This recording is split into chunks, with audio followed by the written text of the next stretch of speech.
There was a ballpoint pen at the county counter, chained to a little block of wood so nobody could carry it off, and I stood in front of it with my hand not moving.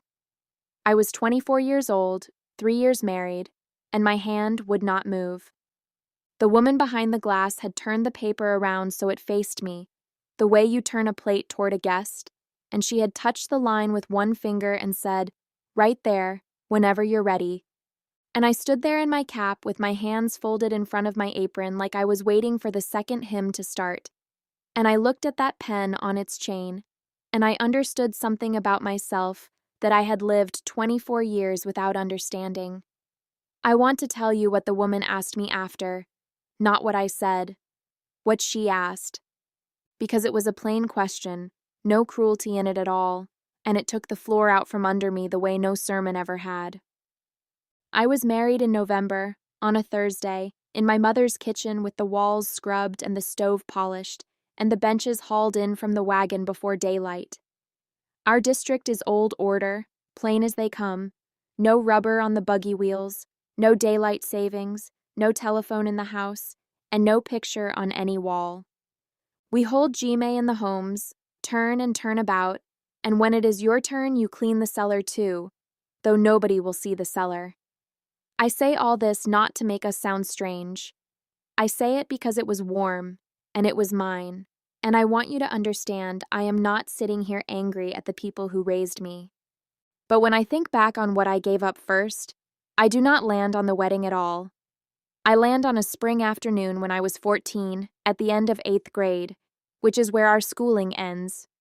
There was a paper to be signed for the state, a school leaving form, is what the teacher called it. And I remember being proud of that paper. I remember thinking it was a little bit mine, the way a finished quilt is yours even when 3 women stitched it. My father took it at the table after supper. He read it slow, the way he read everything, moving his lips a little, and then he took the pencil from behind his ear and he wrote his name at the bottom in that heavy, careful hand of his, and he blew on it, and he set it aside. I never thought a thing about it, not one thing. Why would I? He signed the mill tickets, he signed the tax papers, he signed for the horse. It was the shape of the world. There was a line, and a man's hand came to fill it, and the woman put the supper on. I did not have a word for it yet. After I married, my husband's hand took over from my father's, and I did not feel the handoff at all. That is the part I want to be honest about. It was not a door slamming. It was 100 small doors easing shut in a house where you never go in those rooms anyway. At the feed store, I was the one who knew what we needed.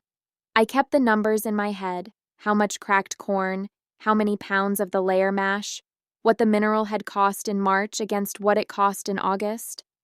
I would tell him in the buggy on the way in, and he would go to the counter and say it back, and the man would write it up, and my husband would sign the ticket. I stood by the twine and looked at the seed calendars on the wall. At the auction, it was the same. You take a card with a number on it, and to get that card, somebody signs the book. I never once carried a card. I sat on the wagon with the thermos, and I told him with my eyes when a heifer was worth it, and he raised the card, and afterward he signed the sheet in the little office with the space heater going. The deed to our farm has his name and his father's name on it. I have carried water across that ground in February. I have knelt in that garden until my knees were 2 bruises. I have canned 600 quarts off that dirt in a summer, tomatoes, beets, corn, the peaches from the 2 trees by the lane, and stood in that cellar in December and looked at all those jars glowing on the shelf like lamps, and known that every one of them came out of me. And my name is not on 1 inch of that ground. The exemption papers were the strangest of all. We do not take the government's insurance, we do not take its old age money, and there are forms for that, forms that say we will look after our own. The deacon keeps them. It is the deacon's hand that fills them, all of them, for every family. So even my refusing was written down for me by somebody else. I did not have a word for it yet. I only knew that when the men talked about papers, I got a feeling in my chest like standing outside a lit window. It came to a head over a piece of ground. My husband's uncle was dividing his land among the nephews. and there was a strip of it, 11 acres with the creek on it, meant to come to us. Somewhere in that there was a paper needing a second hand, not his father's, the way it usually goes, but a second hand from our household. That is how it was put to me at the table. A second hand from the household. And everybody in that kitchen understood, without one word being spoken about it, that our household did not have a second hand. Not one that had ever made a mark on anything. And around the same time, Mary Yoder down the road took sick. Not the kind of sick I'll describe here. She is well now, and it is her business. But she was in her bed for 11 weeks, and her husband was running the place, and the two of them were sunk in paper up to their chins. And I sat with her one afternoon, snapping beans so her hands would have company, and she said to me, "Quiet. If it were the other way round, Sadie, if it were him laid up, could you do a single thing? Could you put your hand to one paper in this world?" And I opened my mouth to say of course, and nothing came out. I want to say something here to whoever is listening, and then I'll get back to it. If you have stayed with me this long, would you subscribe, and would you tell me in the comments if there was ever a moment when somebody asked you a plain question and you found out you did not have the answer? I read them. I do not always know how to answer them, but I read every one, and it helps to know I am not the only one who has stood there with my mouth open. I went home and I lay awake, and I listened to my husband breathe, and I thought, if he went out on that road tomorrow and the horse spooked, I could not sell a calf. I could not take $1 out of anywhere. I could not sign for a load of hay to keep his own animals fed. I would be a woman standing in a full barn with no way to open it. I did not tell anybody I was going. That is not a thing I am proud of, but it is true. There is an English fellow named Ray who drives for our district, for the far auctions, for the time somebody has to get to the bone doctor in the city. I sent word through his wife that I needed to go to the county building on a Tuesday, and he came at 8, and I got in the front seat with my hands in my lap and my cap strings hanging down, and I did not say more than 9 words the whole way. He did not press me. He had the radio off. I have thought about that since, that he turned the radio off without being asked, and I have thought it was a kindness.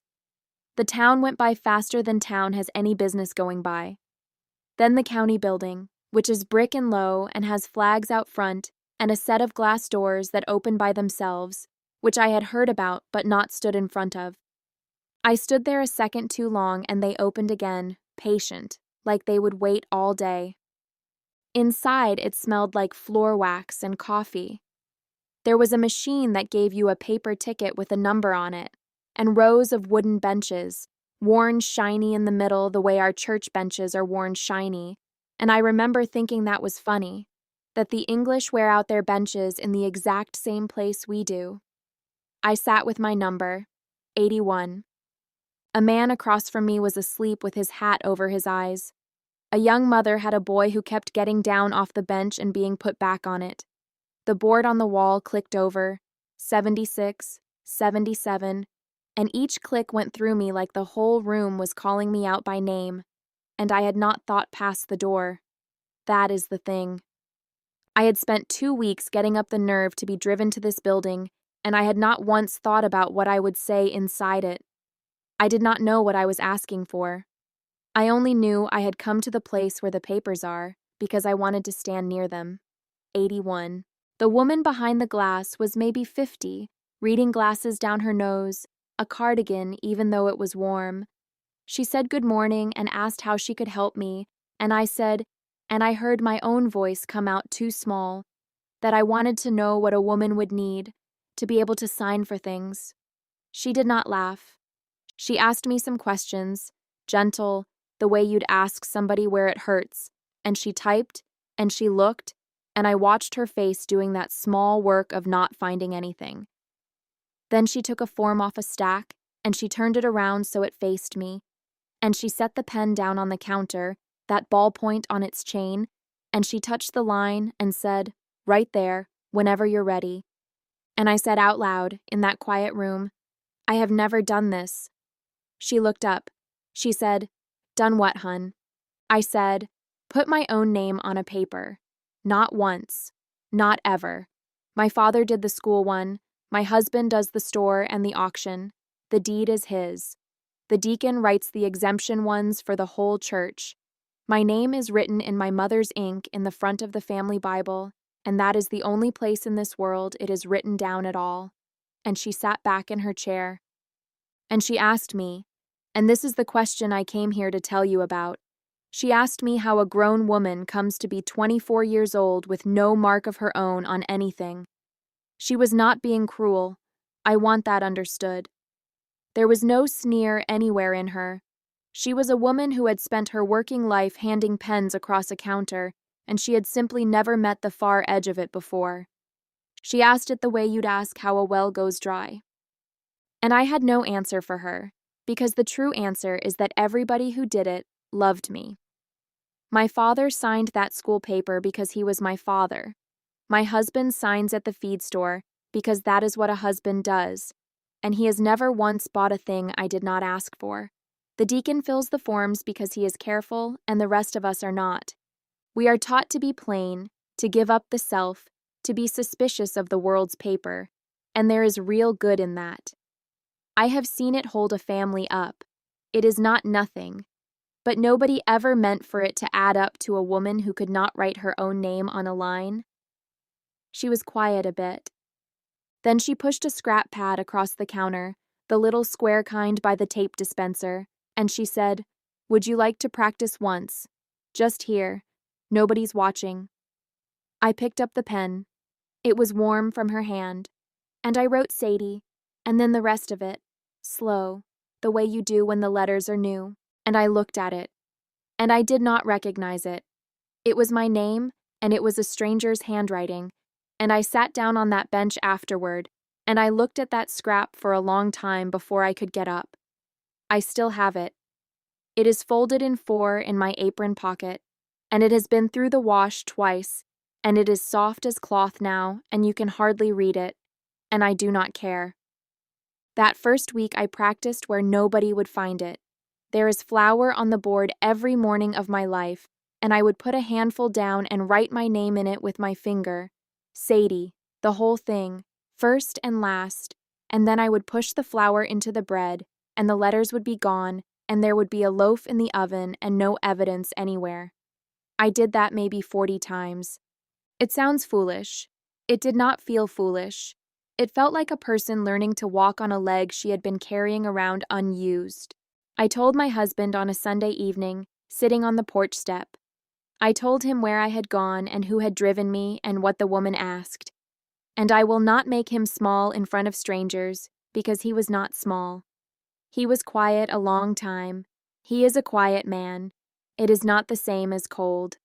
And then he said, in the Dutch, that he had never thought about it. Not once in his life. And I believe him, because I had never thought about it either, not in 24 years, and I was the one it was happening to. Then he said, "What do you want?" And I said, "I want my hand on the papers for this place, not instead of yours, beside yours." It has been slow. Some of it he had to take to the bishop, and the bishop is a fair man but a careful one, and what came back was smaller than what I asked for. That is honest, and I will not dress it up.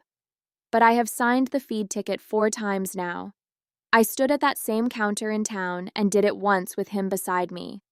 And my name is on one line of one paper about that 11 acres with the creek, and I have walked down there in the evening and stood in the water in my bare feet and thought about that line. I am not telling you to leave anything. I have not left. I was in church in the Zimmerman's front room this past Sunday, and I sang out of the Ausbund with everybody else, and I meant it. My cap is on my head as I say this to you. What I want the other wives to know is only this, and it is a small thing, and small things are what I have. Your name is not just a word people call you across a yard. It is a thing you are allowed to set down, with your own hand, in your own ink, on a line somebody made for you and no one else. That is not pride. I was afraid for a long time that wanting it was pride, that it was the self puffing up, the thing we are warned about from the time we can sit still. But I do not think a woman wanting to be findable is pride. I think it is the same as putting your name in the front of the Bible. My mother did that, in her own ink, for every one of us, and nobody in that house ever called her proud for it. And if you are sitting somewhere right now and you have never done it, and you are 24 or 44 or 60, I want you to know there is no shame in that. There was none in me. I just had not been given the chance, and I did not know it was a chance a person could ask for. Get a scrap of paper, any scrap, write it out, see if you recognize it. It took me 24 years to see my own name in my own hand, and I am still not used to it, and I hope I never quite get used to it. That is all of it, or as much of it as I can put into one telling. Thank you for sitting with me. I know my voice is slow, and I know these are not big, loud stories, and I am always a little surprised that anybody stays to the end. If any of this sounded like your own kitchen, come back next week and I will tell you another one. And I wrote it all down, the whole of it, the parts that did not fit here. That is my book, A Quiet and Faithful Home, and it's in the pinned comment.